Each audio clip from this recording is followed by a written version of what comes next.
अस्सलामु अलैकुम। अल्लाह पाक से दुआ करता हूँ कि अल्लाह पाक आपकी तमाम जायज़ ख्वाहिशात को पूरा फरमाए, वसी रिज़्क और दुनिया की तमाम मुसीबतों से आपको अपनी पनाह में रखे, आमीन। तारीफ़ उस खुदा की जिसके कब्ज़े में दुनिया की हर शे है, और बेशक वही है जो कुल कायनात पर कादिर है, जिसकी कुन में फ़यकून है। कतरे में मजाल नहीं कि वो समुंदर की गहराई बयान कर सके, ना ही ज़र्रा पहाड़ की बड़ाई बयान कर सकता है। ठीक उसी तरह एक नाचीज़ इंसान होने की हैसियत से हम रब्बे ज़ुल जलाल की कुदरत और बड़ाई बयान करने से आजिज़ हैं। ये तो अल्लाह की कुदरत के नज़ारे और उसके बंदों में छुपे उस रब के औसाफ हैं, जिन्हें देखकर हम सिर्फ उसकी शान का अंदाज़ा लगा सकते हैं, जो कि बड़ी अज़मत और हिकमत वाला है।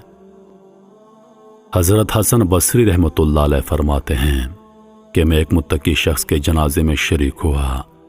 नमाज जनाजा अदा करने के बाद सब लोग वापस घरों को लौट गए और मैं जंगल की तरफ चल दिया कि वहां कुछ देर बैठकर अल्लाह की कुदरत पर गौर व फिक्र कर सकूं। मैं घने जंगल में एक मुकाम पर बैठ गया कि अचानक मेरी नज़र दो दरख्तों में छुपी एक गार पर पड़ी। मैंने दिल में ख्याल किया कि यह यकीनन चोरों और डाकुओं की कोई आमाजगाह होगी, लेकिन फिर मैंने उसके करीब जाने का इरादा किया। मैंने संभलते हुए आगे बढ़ना शुरू कर दिया। जब मैं गार के करीब पहुंचा तो क्या देखता हूं कि अंदर एक नूरानी सूरत वाला शख्स इबादत कर रहा है। मैं अंदर दाखिल हो गया और सलाम करने के बाद पहला सवाल किया, ऐ बंदा खुदा, आप यहाँ इस वीरान गार में क्या कर रहे हैं? उन्होंने जवाब दिया, जनाब, मैंने सुना था कि बसरा में बहुत से नेक लोग मौजूद हैं, लिहाजा मैं उनसे फैज़ पाने और अल्लाह के हुजूर इबादत करने के लिए मुल्क शाम से बसरा आ गया। अब मैं यहाँ इसी गार में रहता हूँ और अल्लाह की इबादत करता हूँ। मैंने फिर सवाल किया, ऐ नेक इंसान, तुम्हारे पास खाने पीने का बंदोबस्त कौन करता है? उन्होंने जवाब दिया, जब मैं भूख महसूस करता हूँ तो दरख्तों के पत्ते खा लेता हूँ, जब प्यास लगती है तो नदियों का पानी पी लेता हूँ। इसी तरह मुझको सब कुछ मुयस्सर है। मैंने अर्ज किया, अगर आप कहें तो मैं आपके लिए खाने को कुछ भिजवा दिया करूं। उन्होंने कहा, नहीं, मैं इतने सालों से दरख्तों के पत्ते खाकर जिंदा हूं, मुझे रोटी सालन खाए हुए अरसा गुजर गया, अब मुझे उसकी कोई जरूरत नहीं। मैं इसरार करने लगा कि मुझे इजाजत दें कि मैं आपकी कुछ खिदमत कर सकूं और हमारे लिए भी बरकतें लिखी जा सकें। तब उन्होंने फरमाया, ठीक है, अगर आप मेरे लिए खाना लाना चाहते हैं तो ठीक है, बस आटे की 2 रोटियां, सालन नहीं, बस थोड़ा सा नमक लेते आइएगा। मैंने ये सुनकर उनसे इजाजत ली और घर आ गया। घर आकर मैंने 2 रोटियां बनवाईं और उन पर नमक रखकर वापस जंगल की तरफ चल दिया। जब मैं गार के करीब पहुंचा तो क्या देखता हूं कि गार के मुंह पर एक बहुत बड़ा खूनखार शेर बैठा है।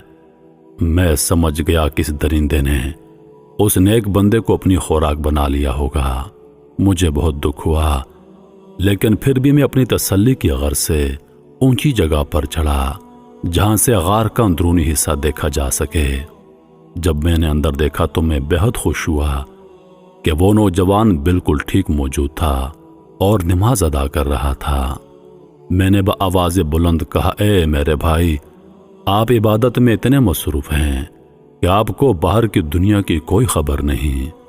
उन्होंने सलाम फेरने के बाद मुझसे सवाल किया, ऐ अल्लाह के बंदे, किस बात के सबब आप मुझसे ऐसा कह रहे हैं? आखिर हुआ क्या है? मैंने जवाब दिया, गार के मुंह पर एक बहुत बड़ा शेर घात लगाए बैठा है। उन्होंने जवाब दिया, बेहतर होता आप उस जात से खौफ खाते जिसने शेर को पैदा किया है, ना कि शेर से। फिर वो शेर की तरफ मुतवज्जो हुए और फरमाने लगे, ए दरिंदे, अगर तू यहां मेरे रब के किसी हुक्म पर कादिर है, अगर मुझे नुकसान पहुंचाने का तुमको हुक्म मिला है تو میں تجھے روک نہیں سکتا، لیکن اگر ایسا نہیں ہے تو یہاں سے چلا جا کہ تو میرے اور میرے بھائی کی ملاقات میں خلل ڈال رہا ہے۔ ابھی اس بندے کی بات مکمل نہ ہوئی تھی کہ وہ شیر وہاں سے ایسا بھاگا جیسے اسے اپنا شکار نظر آ گیا ہو۔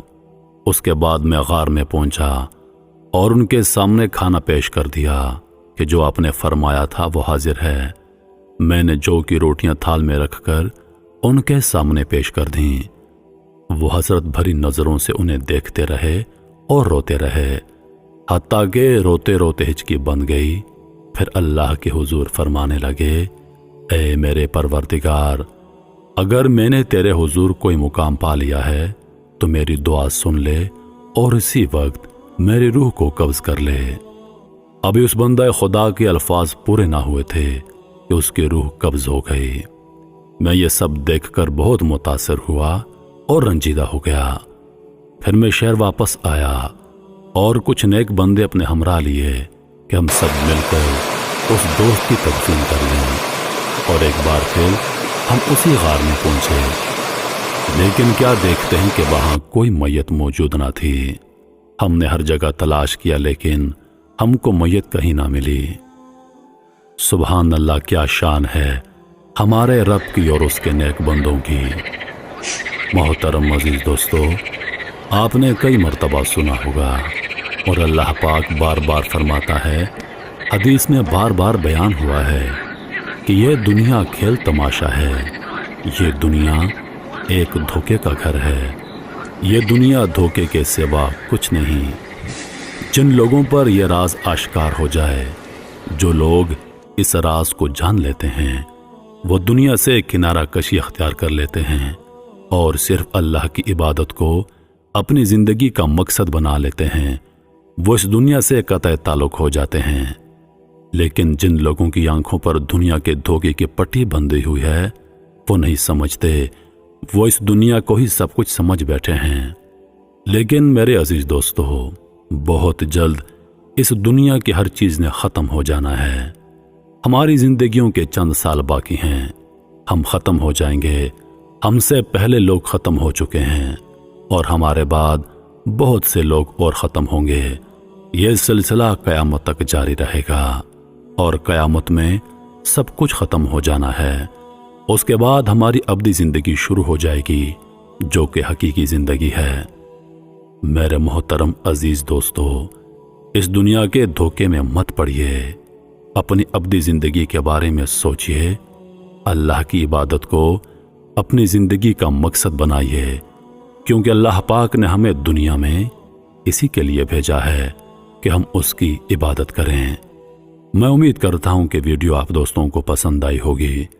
ویڈیو پسند آ جائے تو لائک اور شیئر ضرور کر دیجیے گا، اور آنے والی نئی ویڈیوز کے لیے ہمارے چینل کو سبسکرائب کر دیں اور ساتھ میں موجود گھنٹی کے بٹن کو ضرور دبا دیں تاکہ ہماری ہر نئی آنے والی ویڈیو سب سے پہلے آپ تک پہنچے۔ مجھے دیجیے اجازت، سانسوں نے وفا کی تو اگلی بار ایک اور ویڈیو لے کر آپ کی خدمت میں حاضر ہوں گا۔ تب تک کے لیے خدا حافظ۔ اللہ پاک آپ سب کا حافظ و نگہبان۔ ہنستے رہیے اور ہمیشہ مسکراتے رہیے۔